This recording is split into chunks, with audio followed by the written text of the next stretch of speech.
Bom dia, pessoal! Estamos começando mais um programa com Henri Cristo aqui na Soust, em Brasília. E você que está nos assistindo pela primeira vez, avise os seus amigos e familiares para que eles possam usufruir dos transcendentais ensinamentos ministrados por Henri Cristo. Sejam bem-vindos descontentes, livres pensadores, ateus, curiosos e os que estão insatisfeitos com a vida na sociedade contemporânea. Questionem Henri Cristo, sanem suas dúvidas, assim poderão viver melhor na Terra, mesmo face a um mundo tão conturbado, aparentemente sem esperanças. Todos os sábados, às 11 da manhã, henricristo.tv, o canal da Liberdade Consciencial. E não esqueçam, mandem suas perguntas através do e-mail, henricristo.gmail.com. No ar, Henri Cristo!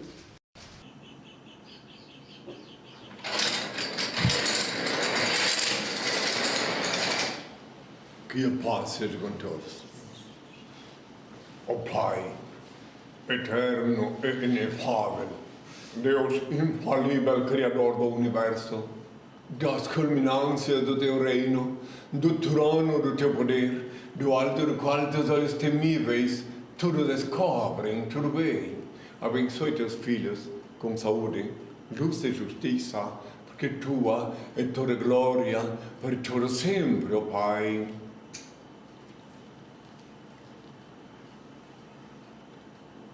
Meus filhos, há uns tempos atrás, meus filhos do coração, eu li, se não me equivoco, no livro Meni del Alma, uma frase de um filósofo que disse: cedo ou tarde, todos teremos que comparecer ao banquete das consequências. Ele foi muito gentil, esse filósofo, muito generoso ao dizer isto, muito poeta. Mas, em verdade, não é que todos terão que comparecer ao banquete das consequências cedo ou tarde, e sim diante do tribunal das consequências. Eis que esse metafórico, místico, tribunal transcendental tem sede fixa, consciente ou inconsciente, no cérebro de cada ser humano. Então, por isso que eu sempre disse há 2000 anos e digo de novo, sempre é mister refletir nos atos, nas palavras, para ver se depois não tem que se ajustar com o juiz supremo, que tem sucursal em todos os tribunais conscienciais. Então, e é uma coisa, porque os tribunais terrenais são passíveis de serem burlados, esquivados, porque o indivíduo haja visto aqui no Brasil atualmente, na conjuntura atual, os tribunais superiores, ele, usando um competente advogado, muitas vezes ele consegue passar, e indo, mesmo sabendo que ele tem um crime, que ele cometeu o crime. Agora, no tribunal da consciência não dá, porque ele não consegue fugir da consciência. É ali que está de plantão o juiz, que não é um juiz federal, é um juiz universal que está de plantão. É um juiz que obedece às ordens diretas, inquestionáveis, do superior, supremo juiz, supremo criador, supremo senhor do destino. E daí ele pode patinar, pode tentar desviar para cá, para lá, mas uma hora desta, eu sei de casos de pessoas que compraram com suas fortunas um longo tempo de liberdade. Não foi um nem dois. Aqui no Brasil mesmo temos um político famosíssimo, que mentiu bastante, ganhou muito dinheiro, enfim, mentiu bastante e no final agora, na velhice já, ele está sendo condenado. Um e outro, não vou citar o nome de ninguém porque vai ter que citar uma lista inteira, mas tem um mais precisamente que o Brasil todo conhece, que foi até candidato a presidente da República, enfim, e que ele não precisava nem ser político, nasceu em berço rico, mas enfim. Então estou dando um exemplo, né, de que dos tribunais terrenais é possível driblar. Agora do celestial não. Dia mais dia é hora da visita. E quando chega a hora da visita, não tem advogados, desembargador, ninguém aqui na Terra que possa mudar os planos cósmicos. Então, por isso que eu reitero de novo, falo para todos que me ouvem, até parece que estão blasfemando, xingando, debochando.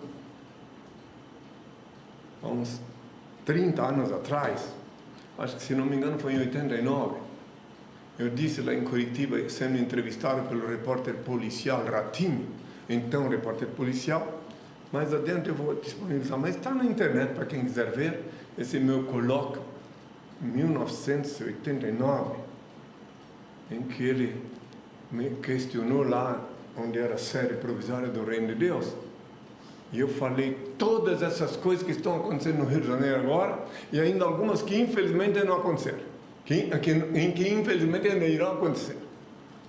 Rio de Janeiro, meu amado Rio de Janeiro. Então, quero deixar claro que se deve... então tá, mas o INRI é o falso profeta, o INRI é o mentiroso. Então tá, também tem na internet para quem quiser ver, pode olhar lá, quantas blasfêmias, quanto ódio que o repórter policial, apresentador Alborguete teve contra mim, quanto blasfemou há 20 e poucos anos atrás. E olha o fim dele. Olha como é que eu, com grande pesar, até peço ao Pai que misericordioso perdoe a alma dele. Quantas vezes ele mandou um repórter lá e distorcia tudo que eu falava e comia bola, comia propina de donos de cabreiros, de religiões e de novo blasfemando contra mim. E eu assistindo tudo tranquilamente. Entende? Aí tem, para não ser só ele, tem o Ari Soares, que é um outro repórter, também outro, que blasfemou, me odiou de graça. Aí depois também teve um fim trágico. Nem conseguiu exaurir com o câncer dele lá em Itapuá. Teve que levar para um hospital público de pobre lá em Joinville. E assim também tem o outro, o famoso homem do sapato branco, que fez uma maldade tão grande contra o filho do homem em São Paulo. Também ele precisou saber de mim que eu perdoei. O produtor dele veio me encontrar lá nos estúdios de uma televisão em São Paulo, mas não, da minha parte, que ele vá em paz, que ele estava mendicando, estava sendo mendigo. O ex-diretor dele pedia esmola nas televisões para ele poder sobreviver. Eu tenho testemunhas desse momento em que eu disse, não, diga para ele que ele pode ir em paz. Expliquei por que ele não conseguia desencarnar. Quem quiser pode olhar a ficha dele, o homem do sapato branco, o nome dele era Jacinto Figueira Júnior. E aí vai. E vai outros. Eu não vou citar mais o nome de ninguém, afinal de contas, porque ainda assim eu peço ao Pai misericordioso que perdoe essas almas que estão penando ainda. Na minha parte, peço ao Pai. Então estou mostrando para quem quiser compreender, antes de começar a minha resposta. Mas são muitos outros. Tem um homem aqui em Brasília que está esperando mais de 30 anos. Isso é que é triste, isso é que é doído. As pessoas esperam mais de 30 anos e cada dia que passa ele olha no espelho, amanhece o dia e vê, olha, ainda não chegou a minha hora. Ainda não consegui. É um jornalista que fez grandes estragos. Até o jornal que ele usou para fazer os estragos lá em Curitiba faliu, foi extinto pela maldição do autismo. Chamava-se Correio de Notícias. Ele está aí esperando. E o tribunal é tão rigoroso com ele, porque quanto mais demora para uma pessoa receber a punição pelos pecados cometidos contra o reino de Deus, mais terrível é o castigo. Por quê? Porque só esperar 30 anos já é um castigo. Mas depois chegar no final, como eu soube de casos que no leito de morte, lá em Curitiba, no Hospital Santa Cruz, o indivíduo mandou o empregado dele, o motorista dele, dizer para mim, lá no edifício Tijucas, diga para ele que eu preciso morrer. Diga para ele que tantos anos atrás ele disse que eu ia precisar de mim para morrer. Então o empregado chamava-se Miguel, disse assim, ele está com 35 quilos só, era um homem parudão. Diga para ele que vai em paz. Então, eu vi, e aqueles que estão blasfemando nesse instante também, nesse instante, eu quero ver quando chega a hora do Supremo Tribunal das consequências da justiça, que não sabem medir a língua.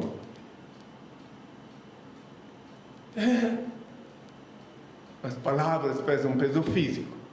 Então quero recomendar a todos que me ouvem, os ateus, os fanáticos, de qualquer coisa, porque qualquer tipo de fanatismo já é pecado. Que pensem antes, dá um tapa na língua antes de usar ela, né? Do que depois ter que purgar. Eu fui no leito de morte de várias pessoas. Eu tive a ocasião de ver de perto como é que é essa coisa, essa agonia. Agora, a morte não existe. Aí é que está o detalhe. Quero deixar claro também que depois da purgação, quanto mais purga-se aqui na Terra, mais chance de subir depois. A morte não existe. Então tem aqueles que dizem assim, mas o meu tio, ele cometeu tantos crimes bárbaros, e depois levou um tiro só e morreu. Então essa lei do talião é falha, porque uma vida por uma vida, ele levou só um tiro e o restante da vida que ele ceifou. Aí é que entra a lei eterna do Senhor, que se não tivesse reencarnação, seria uma injustiça. Ele matou várias pessoas, assumiu o karma de todas as pessoas, e depois ele ia morrer num tiro só. Mas a lei da reencarnação, a lei cósmica, a lei eterna, que não é de espírita, de seita espírita nenhum, é uma lei eterna do Pai. Que os espíritas apenas fazem o favor, quer dizer, para sobreviver, inclusive, para viver bem na sociedade, de divulgar, só isso. Mas essa lei é antiguíssima, eterna. Há 2000 anos eu já disse sobre essa lei, só que a palavra não existiria. Quando eu disse assim, João Batista era o profeta Elias, que você espera isso? Veio que fizeram o que fizeram com ele, degolar, né? Eu estava mostrando que João Batista era o Elias reencarnado. Diz que o Nicodemos tinha que nascer de novo. Como nascer de novo, disse ele? E por acaso, velho, vou retornar ao ventre da minha mãe? Diz, quem não nascer de novo não pode ver o reino de Deus. Quem não nascer da água e do Espírito, falei. Porque geralmente fica-se aproximadamente 9 meses dentro de uma bolsa de água, que chama-se a placenta, esperando para aspirar o primeiro hausto de ar vivificante, que é quando sai de dentro do ventre da gestante. Então, a reencarnação sempre existiu, sempre, desde o princípio. Inclusive, a reencarnação é que encaixa, que se coaduna com as leis eternas da evolução, que também dizem que é teoria, mas não é teoria, é lei divina. E o Darwin aqui, apenas teve aqui na América do Sul, inspirado pelo pai, para entender isso, uma coisa que já tinha sido explicado mais de 2000 anos pelo filósofo Anaximandro. Muito mais bem explicado, ninguém o perseguiu, porque ele, naquele tempo que explicou essas coisas, não tinha esses mercados de religião, esses negociatas em nome de Deus. Então, naquele tempo ele não foi tão perseguido. Que quer ver os lobos travestidos de ovelhas se tornarem ferozes e falar alguma coisa que ameaça o negócio deles, o lucro. Lucro, a voracidade do lucro, mais e mais e mais. Daí que onde me odeiam também blasfemam, porque meu lucro não está aqui na terra, porque eu não sou deste mundo, meu lucro está com meu pai. E a Polícia Federal investigou-me e sabe que eu não posso possuir bens materiais. Essa mesma polícia que tantos Então, com medo dela, bendita seja, ela foi fiel, investigou, questionou direitinho. E teve a ocasião de ver que eu sou ilibado. Depois de um processo de falsidade ideológica que se arrastou mais de 10 anos na Justiça Federal, as autoridades judiciárias tiveram que reconhecer oficialmente que meu nome é Henri Cristo, sem que eu gastasse um centavo. Bom, isso é outra coisa. Quero dar continuidade ainda aos que estão me ouvindo, que não se enganem, não se iludam. O que eu falei há 2000 anos, que ninguém serve a dois senhores, tem tudo a ver com neurometafísica do sistema. Ninguém serve a dois senhores. Daí veio um filósofo mais tarde, interpretou a minha parábola, que está fora dos evangelhos, mas que é declarada clandestina, mas que foi vinda de mim, a parábola das mostardas, da mostarda. Ele disse, inspirado num plágio, que ninguém monta em 2 cavalos. Que quem tentar montar em 2 cavalos é óbvio que vai cair. Como eu disse, ninguém serve a 2 senhores. Então, quando alguém vai montar em 2 cavalos, ou vai se pendurar num só, ou cai no chão. O único erro que eu vi até hoje das coisas que ele falou, pode ter mais, é que ele disse que eu fui discípulo de João Batista. Essa é a única falha dele, por causa da condição cultural dele lá, e também foi assassinado depois. Então, mas ele fez um trabalho bonito. Tem um nome muito esquisito que eu não sei pronunciar, mas resumindo, muitos chamam ele de Osho. Tá, então daí, como ninguém serve a 2 cavalos, ninguém monta, ninguém serve a 2 senhores, eu disse a 2000 anos, porque sempre vai desagradar um ou outro. Então as pessoas raciocinantes, elas estão montadas num cavalo, ou estão servindo um senhor, elas podem encontrar algum candidato, até invejoso desse senhor, para querer pegar uma brecha, mas inteligentemente, não, projetei minha vida aqui, é isso aí, entende? É isso. Agora, quem resolve pular de um cavalo para o outro? Nem o cavalariço do jockey consegue fazer essa proeza de servir, montar-se em 2 cavalos. Até porque o cavalo, um deles anda um palmo só mais que o outro, já um acidente. Pensem nisso. Tá, então, para todos, até para aqueles que eu falei, repórter policial, todos esses que fizeram todos esses malabarismos contra mim durante essas últimas décadas, que eu estou vivendo pública, vida pública vai para 50 anos no ano 2019. E 40 que eu digo em 2 continentes e agora ao mundo, que eu sou o mesmo de ontem, hoje e sempre. Então, para aqueles que não levaram a sério, uma hora dessa terão que se encontrar com o Senhor da Justiça, no Santo Tribunal, e se entender com ele. Isso é inevitável, porque, como eu disse, não adianta ter dinheiro, fortuna, fugir, porque quando o tribunal de um país e até o Tribunal Internacional, vamos supor, supostamente podiam ser também corrompidos, mas esse tribunal de cima não dá. A espada da justiça divina, ela é infalível. É isso.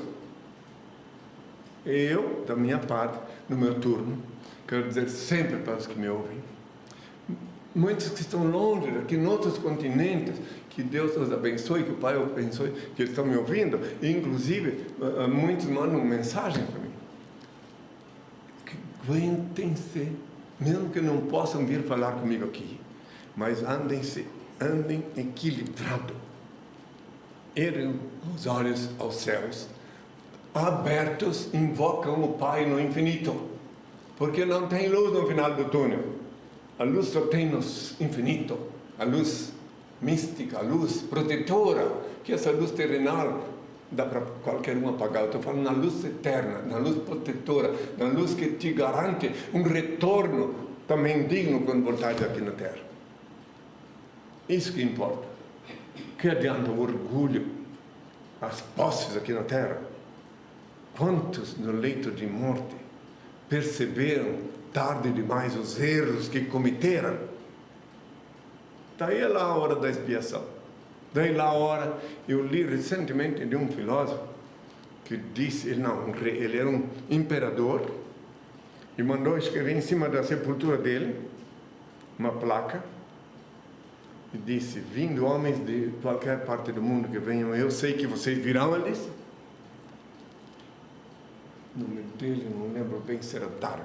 Vocês virão e vejam ao chegar aqui que aqui estou, e não tenham inveja desse punhado de terra, dessa porção de terra que cobre o meu corpo. Ou seja, ele foi muito invejado. Ele avisou na placa: não tenho inveja dessa quantidade de terra que cobre o meu corpo, disse ele na placa. Coisa muito chocante. Eu li isso, recordo-me agora, num livro escrito pelo Plutarco, célebre historiador. É que eu não posso gravar o nome de tudo e de todo também, né? Mas vi, porque eu sempre aconselho que estudem história, meus filhos. Estudem. Então daí, é isso. Agora, de qualquer maneira, aos que me ouvem agora, que estão me ouvindo aqui, agora, aqui, até esses que estão blasfemando e balançando a cabeça, ainda está em tempo de tomar uma dose de racionalidade, de dar uma despertada, remover o conteúdo intestinal do cérebro e acessar o infinito. Lembrando sempre que há 2000 anos fui tão odiado porque eu disse para não ir para fora orar, para orar no quarto com a porta fechada, eu disse. No quarto com a porta fechada.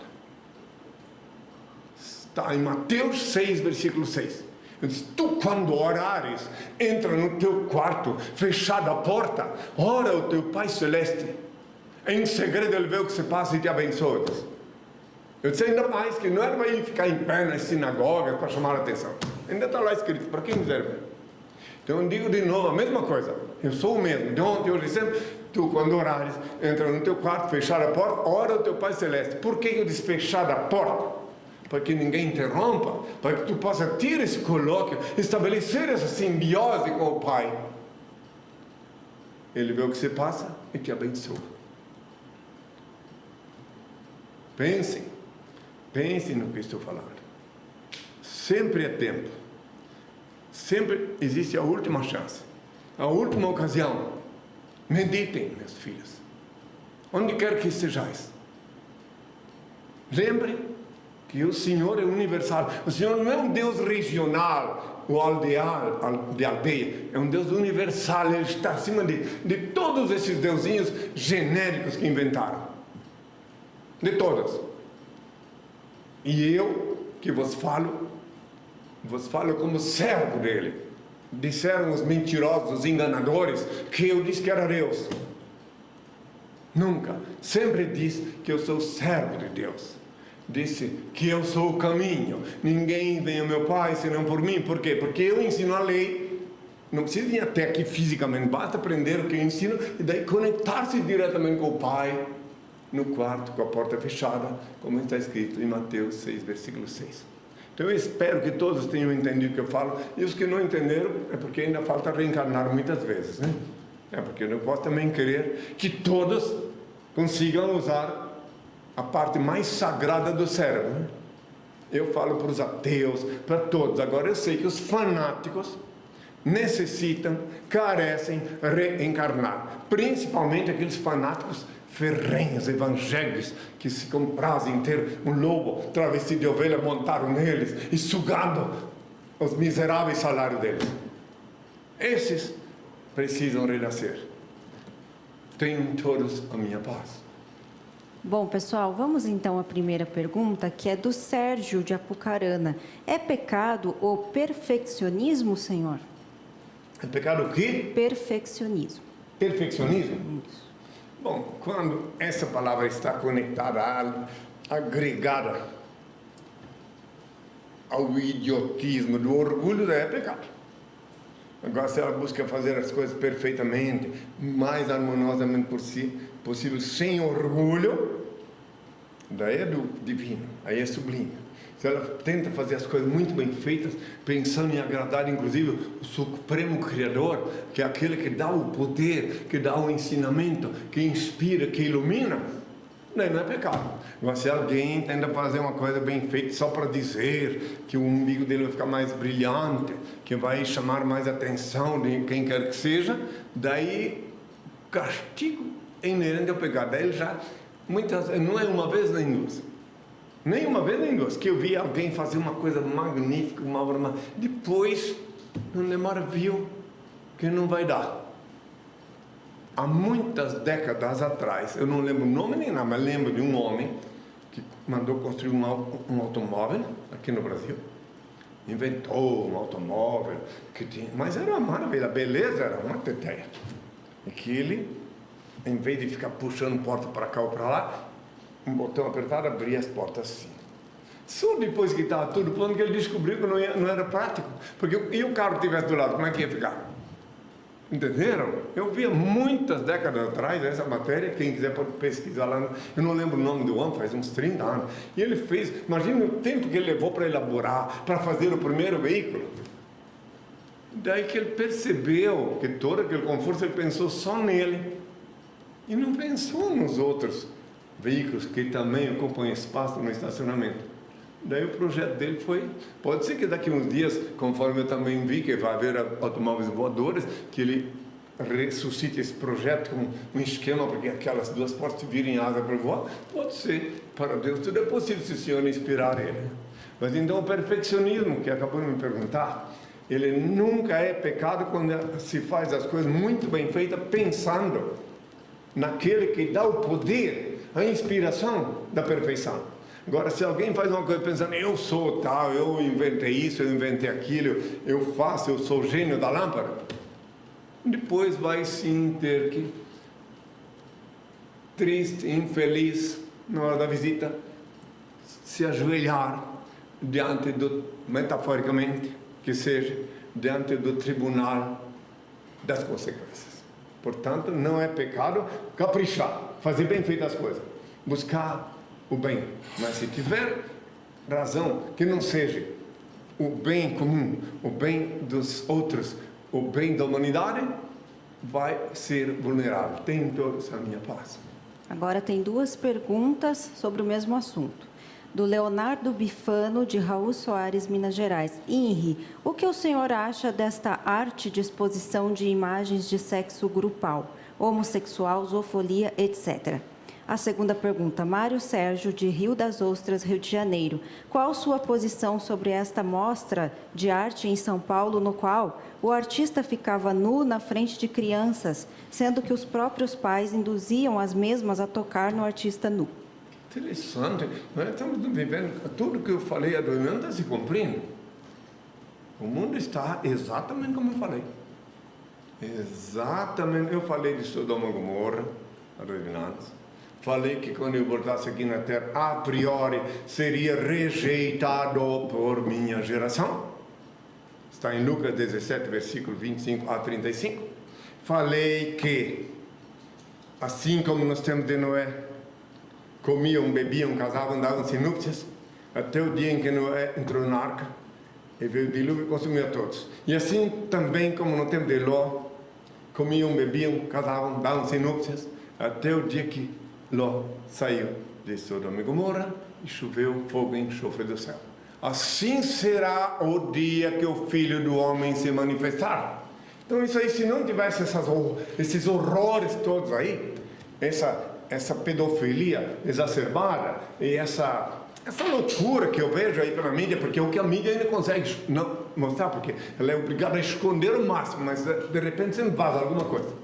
Se não viesse isso, eu olharia no espelho e diria, eu sou um falso profeta, eu sou um falso Cristo.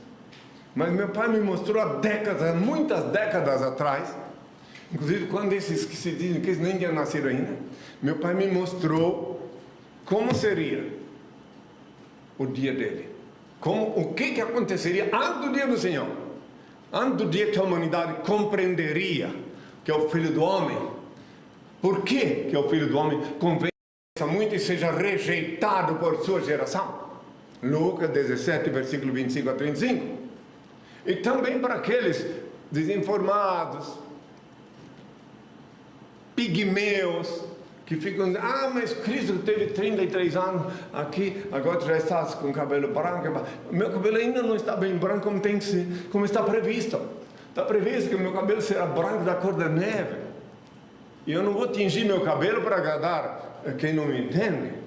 Eu espero pacientemente. Minha barba ainda não está bem branca também, ainda não. Tem alguns fiozinhos teimosos que querem aparecer. E eu estou esperando ela ficar bem branca, meu cabelo bem branco, como está previsto em Apocalipse 1, versículo 14, que eu estaria com o cabelo branco da cor da neve.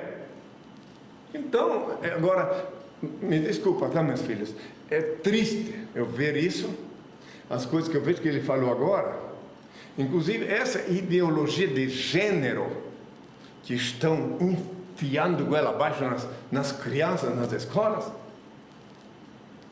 O nome dela verdadeiro é ideologia satânica. Sempre que o Satã quer pegar as crianças desde pequeno, ensinar elas a transformar o corpo num grande lixão. Ele não quer deixar ela optar, porque em verdade eu vos digo, depois dos 21 anos, que consciente, fisicamente o indivíduo é completo, aí, o que ele fizer, ele é o responsável.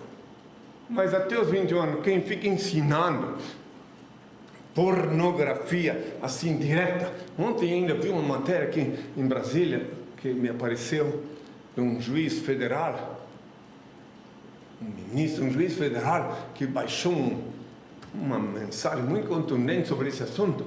Que pena que não guardei o nome dele. Vocês viram isso? Como é o nome dele? Não vou dizer. Vão descobrir. Ele está indignado e explicando. Eu não sabia certas coisas que ele colocou na mensagem dele. Eu nem sabia que existiam. Que estavam ainda aqui em Brasília, na capital do país. Porque só meu pai sabe tudo. Mas Cristo... Não. Meu pai, unicamente ele é onipresente, onisciente e onipotente. E eu sei tudo que ele considera relevante me revelar para cumprir minha missão. Não confundir as coisas. Eu nunca disse que sou Deus. Ao contrário, sempre disse, sempre afirmei que eu sou o primogênito de Deus. Sem grandes lucros com isso. E sim, porque é verdade, eu tenho que falar a verdade. Há 2 mil anos eu disse, conhecereis a verdade e a verdade vos tornará livres, eu disse. E é para isso que eu estou aqui. Para falar a verdade que gera ódio, gera inveja, gera um monte de coisa.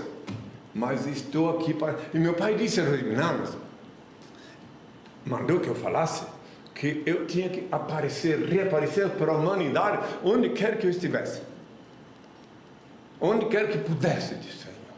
Que me fosse, porque como Ele me mostrou que eu seria antes do dia dele, rejeitado por minha geração, que é está previsto em Lucas 17, versículo 25 a 35, eu estou ainda bebendo as últimas porções do cálice amargo da reprovação. E para aqueles que pensam, não pensam, ou nem raciocinam, antes da crucificação, eu disse, essa pergunta demora um pouco mais para responder, porque tem, imagine, esse é o retrato do caos social, neurológico, enfim, é o retrato. Antes da crucificação, eu disse,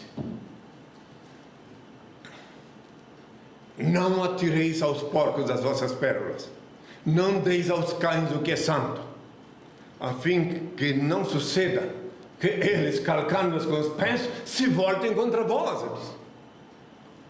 Bem-aventurados os pobres de espírito, o reino do céu será deles. Bem-aventurados os mansos, eles herdarão a terra. Bem-aventurados que choram, eles serão consolados. Bem-aventurados que têm fome e sede de justiça, eles serão saciados. Bem-aventurados pacificadores, eles serão chamados filhos de Deus. Bem-aventurados misericordiosos, eles alcançarão misericórdia.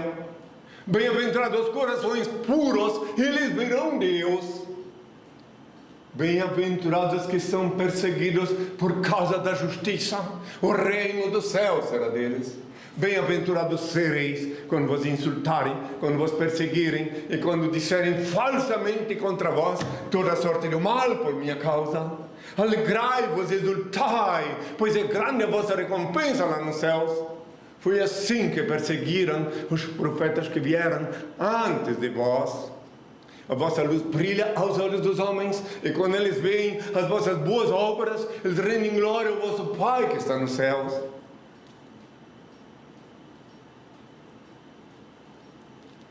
Ele disse, um pouco me vereis, e outro pouco não me vereis, por quando vou para o Pai. Vou para o Pai, porque se eu não for, o Consolador não virá a vós. Eu vou para o Pai e vou-lo enviarei.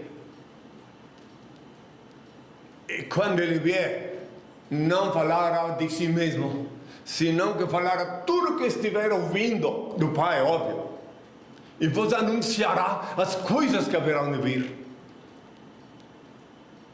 Muitas coisas tenho a vos dizer, mas vós não podeis escutar agora.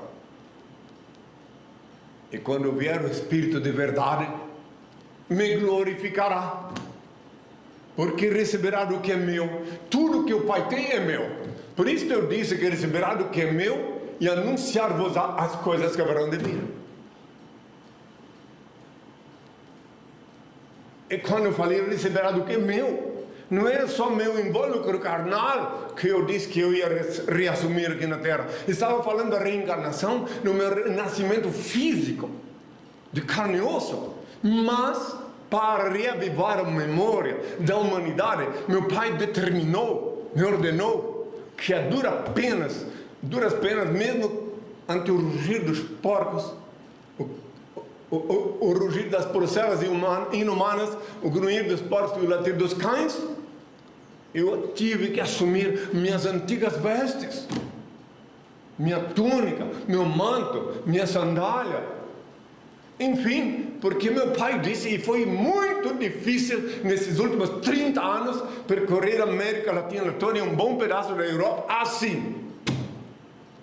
Quando eu cheguei no México, as autoridades mexicanas me separaram dos outros viajantes e disseram, você não pode entrar no México assim como, com essas vestes.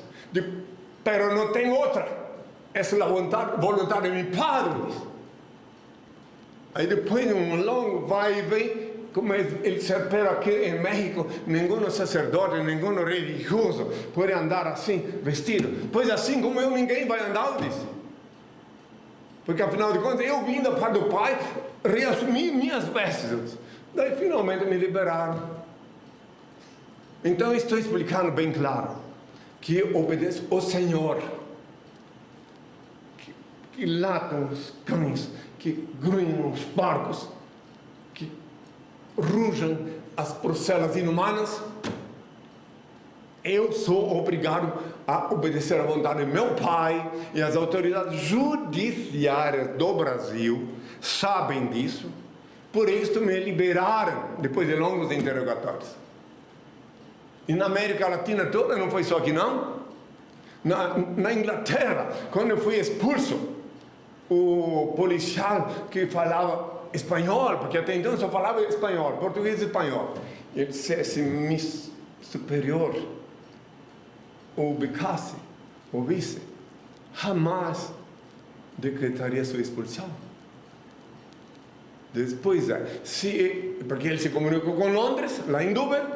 Então, já que estão oficialmente me expulsando, então vocês têm que, na prática, me custodiar, porque eu não posso. A ordem do meu pai é ir até Londres. Então, se vocês não me permitem ir até Londres, conforme a ordem do meu pai, eu obedeço ao meu pai, você obedece ao teu superior em Londres.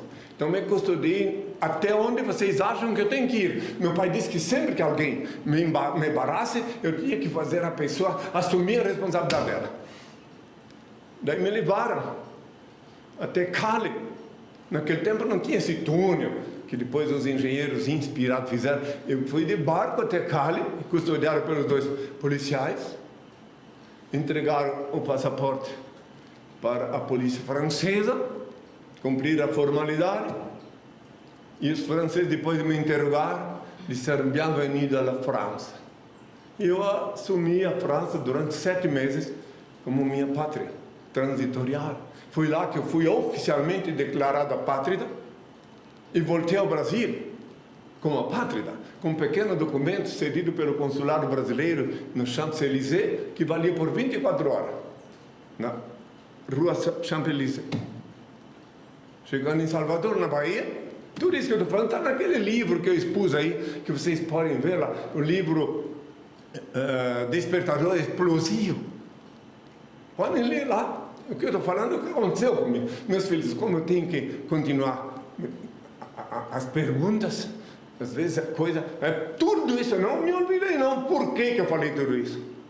Porque eu enxerguei, eu estou vendo que tudo que eu disse, com grande pesar, que eu voltaria só quando esse mundo tivesse igual a Sodoma e Gomorra, igual a Sodoma de Noé, eu constato, através das perguntas que me vêm do povo, e com as informações que me passam, que são esses dias atuais. Eu ainda disse assim, caminhando em direção à crucificação. Mulheres de Jerusalém, não chorem por mim. Guardai vossas lágrimas para os vossos filhos, eu disse. Porque chegará dia em que serão bem-aventuradas as esteris, ai das grávidas, ai das que amamentarem naqueles dias, que são esses dias atuais, que as mulheres jogam o filho dentro do sanitário, no lago, umas asfixiam com o travesseiro, como já soube uma confissão, e assim por diante. Eu disse essas coisas há 2000 anos, ninguém é obrigado. Quem tem na cabeça certos conteúdos fedentinos, claro que não pode compreender o que estou falando. Agora, quem ama a liberdade, busca a verdade e quer saber a verdade e quer uma conexão com meu Pai, Senhor e Deus, esse arregala os olhos, aguça os sentidos e espera aí, vou examinar melhor o que ele está falando, vou ver as 400 perguntas que ele já respondeu, que está na net, vou analisar ele antes de cometer o ato insano, imbecil, idiota daqueles que só julgam sem conhecer. Porque eu disse há 2000 anos, não julgueis para não ser desjulgados, porque da mesma forma com que julgardes, também vós sereis julgados, e com a medida com que tiverdes medido, também vós sereis medidos. A próxima pergunta é do Charles Henrique de Petrópolis, Rio de Janeiro. A história sobre Adão e Eva é mitologia ou é verdade? A história biblicamente chamada de Adão e Eva é verdadeira, mas não necessariamente um Adão e uma Eva. Adão Kadmon pode ser o nome verdadeiro e pode ser qualquer outro. Porque como naquele tempo, vejam bem, meus filhos, primeiro, onde é que foi registrado Adão e Eva? Onde é que eles foram fazer casamento, se eram os primeiros? Vamos raciocinar dentro da lógica. E depois, quem deu esse nome para eles? Segundo a Bíblia, o Pai, o Criador Supremo que deu. Então a história é verdadeira no sentido que tinha que vir um patriarca, um primata, um ancestral da humanidade. Sempre tinha que ter. O primeiro. Por isso que eu sempre disse, desde há 2000 anos, eu disse que eu era mais velho, mais antigo que Abraão. Eu queria dizer para eles que não estavam preparados para entender que eu era o primeiro. Aí pegaram em pedras. Nosso pai Abraão é velho já. Tu tens só 30 anos, era velho quando morreu, e vem dizer que eras mais antigo. Claro. Quem vive nos limites dos que rastejam sobre a Terra não tem nenhum espaço no neurometafísico sistema para raciocinar. Mas eu compreendi todos que blasfemaram, todos que me odiaram, e até quando na hora da crucificação, creiam quem quiser, quem quiser, eu disse assim, perdoais, eles não sabem o que fazem, porque eles não sabiam que eu era o ancestral da humanidade. Então vejam bem, meus filhos, por conta desta pergunta que ele me fez, por conta do que está na Bíblia, que eu sempre digo e reitero de novo, a Bíblia é um livro de letras mortas. repleta de fábulas, lendas, parábolas, metáforas e até charadas. Só o pai dá vida para aquelas letras. Só ele pode, se tu vai ler a Bíblia inspirado, pedindo para o pai compreensão, aí tu podes assimilar o que está lá, sem cometer o erro grotesco de pensar que aquilo ali é um desodorante para carregar debaixo do braço. Aí tu vais, com a ajuda do pai, entender. Então a Bíblia, a primeira vez que eu falei sobre isso foi na TV SIC em Portugal, em Lisboa, quando me perguntaram ao vivo entre a Bíblia e Darwin, né? Daí eu expliquei pela primeira vez lá, em 2001, que a Bíblia e Darwin, perfeitamente, a única diferença que os ignorantes que querem expor seus blá blá blá nos salões, expor seus 5, 6 diplomas de intelectualoides, eruditos, eles não entenderam uma coisa, deviam de estudar um pouquinho mais e buscar ajuda do pai para entender o lado metafísico do cosmos, e que lá em cima o tempo não conta. E aí que eu expliquei lá em Portugal, pela primeira vez, que eu expliquei que os 7 dias, os 6 dias da criação com o 7º do descanso, os 6 dias, incluindo sobre esse assunto de Adão, poderiam ser 6 trilhões de anos, os 3 milhões. O Senhor inspirou o servo dele para escrever o que está na Bíblia, e que ainda depois sofreu graves erros de tradução, incluindo dizer que o Senhor, meu pai, se arrependeu de criar a humanidade. Por isso que eu disse, tem que pedir a ele inspiração para compreender o que lá está. Ela é sagrada sim, porque ela carrega em seu bujo o maior leque de informações, de itens da lei divina, enigmaticamente embutido no meio da Bíblia. Então daí eu disse que esses 6 dias, por que os 6 dias? Porque Deus, que é onipresente, onisciente, onipotente, sabia que se não tivesse esse 7º dia para descanso, que é o dia do Senhor até hoje, para aqueles que sabem dele, para aqueles que têm a cabeça funcionando bem, que não quiserem ficar eternamente ajoelhados diante do finado imperador Constantino, que foi Constantino que mudou para domingo, o dia do Senhor. Um imperador, um pecador. Agora, meu pai estabeleceu o 7º dia. Quem quiser pode ver nos anais da história, bem exposto na minha página, elquis.org.br. Então, daí, esta questão do dia do Senhor, o 7º dia, porque é o dia de descansar, porque meu pai sabia que a ganância que ia chegar, o ser humano ia ser tão ganancioso, que ele ia botar os servos dele, porque em toda a humanidade não adianta querer mudar o curso da história, as leis naturais, sempre haverão os servidores e os servidos, sempre. Faz parte do conjunto harmonioso da lei divina. Então não adianta querer mudar isso. Isso aí faz parte sempre. O capitalismo que falam hoje, de boca cheia, é uma tradição administrativa desde o princípio. Isso faz parte da lei da igualdade eterna, que consiste unicamente em distribuir-se desigualmente a desiguais na medida em que se desigualam.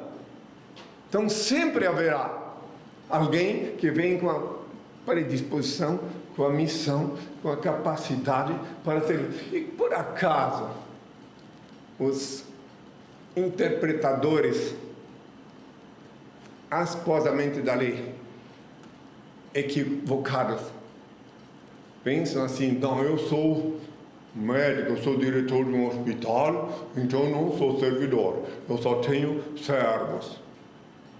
Não, ele é um servidor também, porque a partir do momento que ele abre as portas do hospital dele e que ele põe um preço para o serviço, e ele tem que dar um plantão lá para cuidar da administração, ele é o gestor, ele está servindo toda aquela comunidade que vem lá naquele hospital. Só que o orgulho, o pedantismo, a ignorância, a imbecilidade não permite que ele enxergue que ele também é um servidor. Agora, aqueles que enxergam são bem-aventurados. Eu conheci médicos, diretor de hospital, donos disso e daquilo que raciocinavam. E quem não é útil aqui na Terra, quem não é útil, não faz alguma coisa útil aqui, não deveria nem se olhar no espelho, porque deve ser horrível alguém não ser útil. Deve ser muito triste, muito infeliz uma pessoa que não é útil, que não faz nada. Esses parasitas que eu vejo aí, né? Ficam aí só pousando, tirando foto, vivendo uma vida bem dissoluta, são muito infelizes. Até o sorriso eles pagam. Pagam o sorriso do garçom, do garagista. Olha só. Então eles têm que viver numa vida falsa. Eles nunca podem ver alguém sorrir de verdade. Então, sejais útil, meus filhos. E então as leis naturais, vai surgir sempre alguém querendo mudar o curso da natureza. Mas não é possível. E no fundo, lá no fundo da alma, eu convivi sempre, na minha juventude, no ambiente pobre. Por que em Montaterre, na França, o Senhor me colocou justamente, residi em Montaterre, 50 km de Paris, que é a cidade oficialmente conhecida lá como cidade comunista. E eles vinham lá pedir a bênção, sim, se ajoelhavam, sim, diante do meu pai, como tem os jornais da época que pode ver lá, estão disponíveis inclusive na net. Porque eu sei, meu pai me mostrou da necessidade da pirâmide social que faz parte do plano divino, que alguém que foi um bom operário, um bom obreiro, um bom trabalhador dedicado, conquistou, fez o bem, depois ele vem aqui de novo, se não conseguir nesta encarnação subir, ascender um posto mais elevado, com a dedicação, com o amor. Por isso que eu sempre digo, seja o que for que tu vais fazer, faça com amor. Porque se o teu trabalho não te der dignidade, tu dignificarás o teu trabalho. Se tu tens de trabalhar temporariamente, num trabalho pesado, faz bem feito, que o Senhor vê e te abençoa. Alguém vai te descobrir e te querer para mudar de posição. Eu falo isso com a autoridade de quem fez isso. Eu fui verdureiro, padeiro, trabalhava a noite inteira e de manhã cedo ia entregar pão, eu tinha 13 anos. Eu fui mascate. Eu ajudei a mulher que me criou, que Deus colocou para ser minha gestante, lavar roupa.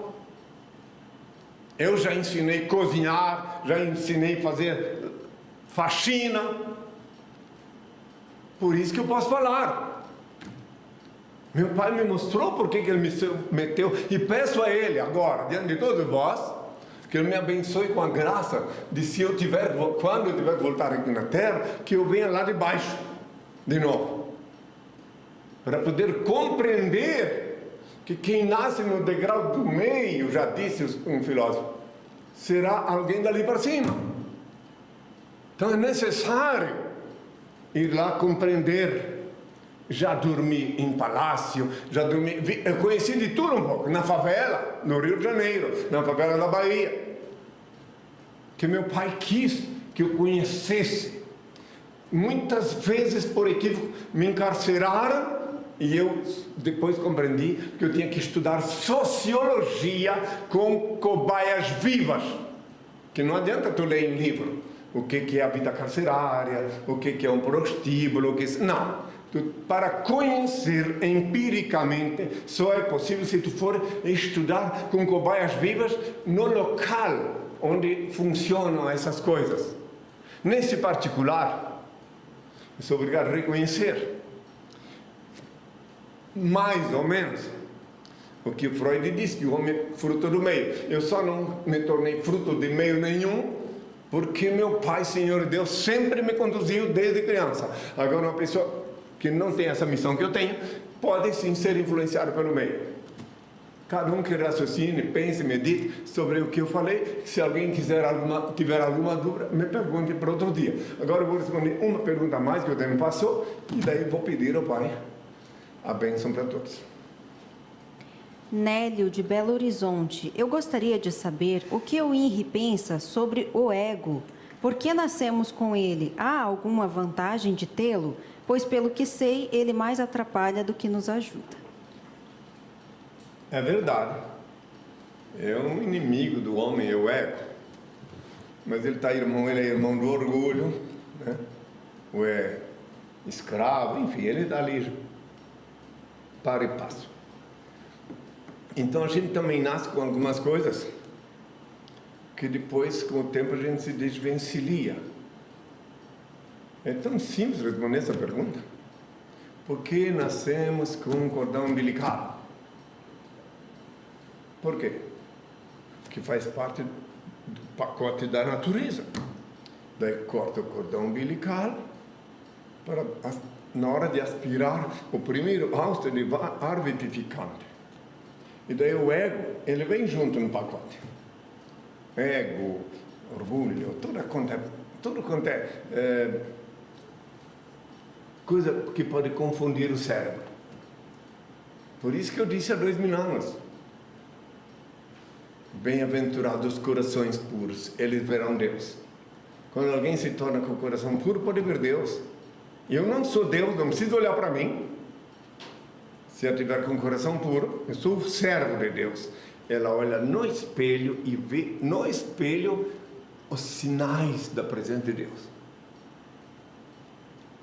Ela vê o onipresente. Quando ela fez uma boa obra, quando ela cheirou alguma coisa para o bem. Então o ego, ele vem junto, ele faz parte, assim como também poderia me perguntar, por que a gente tem, olha só que absurdo que eu vou dizer, por que a gente tem que ter um demônio com a gente? Preste bem atenção, quem não sabe vai estudar energia elétrica, que ela tem o positivo e o negativo. Sem o negativo, a energia elétrica não funciona, verdade ou não é? Então daí, como ela tem o positivo e o negativo, assim também o corpo energético, que é o nosso espírito, ele é negativo e positivo. Agora depende, aí vem a inspiração do Pai, o teu bom senso, o que tu, inspirado pelo Pai, vais aprendendo a disciplinar o teu espírito, para que ele não seja negativo, porque se tu obedecer o lado negativo do teu espírito, fazendo mal uso do livre-arbítrio, que também é uma palavra metafórica, um mistério, um enigma, que se tu fizeres mal uso do livre-arbítrio, daí o teu espírito passa a operar só para o maligno. Aí, os malignos espíritos das trevas, as almas penadas que estão por aí, em massa, milhares, que não conseguiram subir, elas vêm te assessorar, vêm te assistir, vêm te induzir a fazer a obra do mal, porque eles querem partilhar contigo o sofrimento que alguém tem quando não tem um corpo físico para partilhar. Daí tu vais ficar doente, vai ficar ébrio, alcoólatra, vai adquirir vício, do nada, de repente, porque tu fizesse em algum momento mal uso do livre-arbítrio, ou seja, por algum momento fosse tentado por esses espíritos a ir para o lado de lá, lado esquerdo do espírito, digamos, porque tem um lado direito e esquerdo em tudo, não tem nada a ver com política isso. Então daí tu vais descer uma ladeira, que se tu não tiver um momento, um lampejo de luz para pedir ao Pai proteção, tu desce uma ladeira sem volta, faz uma viagem sem volta, te tornas mesquinho, ambicioso. Eu convivi, me relacionei por dever de ofício com pessoas de diferentes condições. Em plena Copacabana, no Rio de Janeiro, um venezuelano se ajoelhou há 30 e poucos anos atrás, pedi uma bênção. E eu convidei ele para me visitar em Curitiba. E me prestou serviços lá depois que ele confessou para mim que ele estava no Brasil porque ele havia matado 4 pessoas. Ou seja, 2 lá e 2 aqui. Ele disse para mim que ele pensava que Deus não existia. Por isso que ele estava matando. Daí quando ele me viu, que eu expliquei, daí durante muito tempo, ele me visitava. Ele cumpriu 4 anos de prisão em Caracas, quando matou a primeira vítima dele. Daí ele ficou horrorizado. O nome dele era João Rodrigues. Como é o nome daquela cidade que ele falou que ele tinha nascido? Pampatar. Havia nascido em Pampatar, na Venezuela. Qual é o problema? Não era Lucas? Hã? Não era Lucas? Não, o nome civil eu estou falando. Tá? O nome civil dele era João Rodrigues. Tem 3 minutos. Tem prazo de validade? Você também? Ah, tá bom. Não, já vou pedir o pai a benção agora, então. Então, muito bem, meus filhos, é o seguinte, aqui tem os negócios tecnológicos aí. Não vou trocar não, eu não vou esperar. Então, é o seguinte, meus filhos, eu vou pedir o pai a benção. E, por essa eu não esperava também, mas tudo bem. Vou pedir o pai a benção. E no outro dia, a gente volta, podem fazer as perguntas de novo, outras perguntas, enfim. Agora, lembrando então, que na luz de meu Pai, Senhor e Deus, que é em mim, eu continuo amando todas as criaturas que se movem sobre a terra, sem exceção. Obviamente, coerente com a eterna e divina lei da igualdade, que, reitero uma vez mais, consiste unicamente em distribuir-se desigualmente a desiguais na medida em que se desigualam. Lei esta que eu já expus há 2000 anos, quando proferi a parábola dos talentos. Proferi, obviamente, bem sucinta. Agora eu vou pedir ao Pai a bênção, quem quiser participar. Os beneméritos já sabem, mas os que estão chegando agora, se querem participar, coloca a mão assim. E abre bem os olhos, e o Senhor que tudo vê, vos abençoa, sobeja bem. Ó Pai, eterno e inefável, Deus infalível, Criador do Universo, das culminâncias do teu reino, do trono do teu poder, do alto do qual teus olhos temíveis tudo descobrem, tudo veem. Abençoe teus filhos com saúde, luz e justiça, porque tua é toda glória, para todo sempre, ó Pai. Que a paz seja com todos meus filhos. Tenham todos a minha paz, um bom dia e até sábado, na graça do Altíssimo. Até sempre. Pessoal, este programa estará disponível no nosso canal no YouTube, henricristo.tv. Inscrevam-se lá. E não esqueçam que as perguntas que não foram respondidas hoje serão respondidas no próximo sábado, logo no início do programa. E acessem www.henricristo.org.br ou henricristo.net, onde Henri já respondeu mais de 400 perguntas e onde está disponível o livro Despertador Explosivo, volume 1, e volume 2. Gratuito. Henri Cristo, todo olho o verá. Uma excelente semana a todos e até sábado. Leia o livro Despertador Explosivo, volumes 1 e 2. Conheça a história real e os transcendentais ensinamentos de Henri Cristo. Este livro desperta as consciências, explode as viseiras e os dogmáticos cadeados do raciocínio. Ele é um mudo que fala, um cego que guia, um surdo que responde, um morto que vive e ensina a viver.